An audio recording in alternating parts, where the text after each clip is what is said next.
Hello guys, কেমন আছো সবাই? আশা করি ভালো আছো।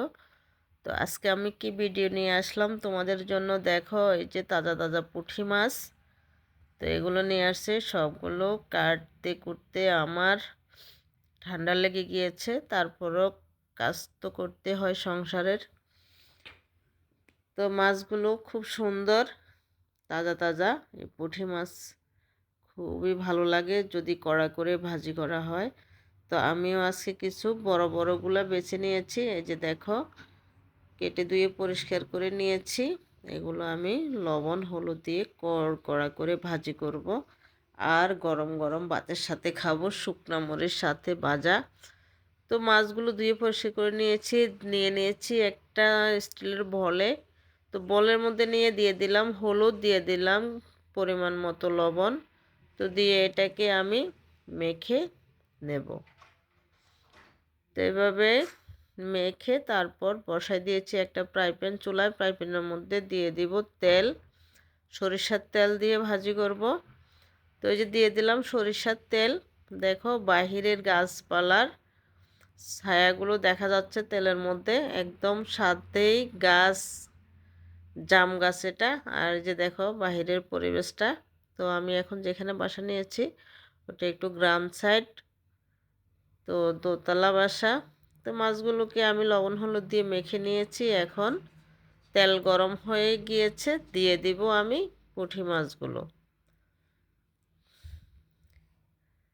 তো দিয়ে দিচ্ছি পুঁটি মাছগুলো ভালো করে ছড়িয়ে, এপিট ওপিট ভেজে ভালো করে মচমচা করে নেব। তো এই মাছ ভাজিটা কার কার পছন্দ প্লিজ কমেন্টসে জানিয়ে দিও।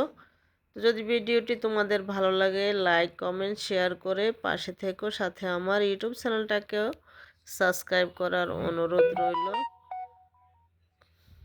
তো এই যে মাছগুলো একটা একটা করে ভালো করে ছড়িয়ে দিচ্ছি। এখন এক পিঠ হয়ে গেছে, আরেক পিঠ উল্টিয়ে দেব। তো এই যে আমার ভাজা হয়ে গেছে, এক ফ্রাই প্যান তুলে নিলাম। এই যে দেখো একদম মচমচা কড়কড়া ভাজি করে নিয়েছি। তো এই মাছটা খেতে তোমরা কে কে পছন্দ করো প্লিজ জানিয়ে দিও আমাকে কমেন্টস করে। তো বাকি মাছগুলো আমি এখন দিয়ে দিব। এই যে ওগুলো হয়ে গেছে, এখন এক পাশে রেখে কিছু শুকনো মরিচ ভেজে নিয়েছি। তো এই যে ভাজা শেষ হয়ে গেলে এখন আমি তুলে নিব। তো এই খাওয়াটা খুবই দারুণ লাগে আমার কাছে। তোমাদের কার কার কাছে ভালো লাগে প্লিজ কমেন্ট করে জানাবে। ভিডিওটি অন্যদেরকে শেয়ার করে দেখার সুযোগ করে দিও। তো তোমাদের জন্য অনেক অনেক দোয়া ও শুভকামনা রইল।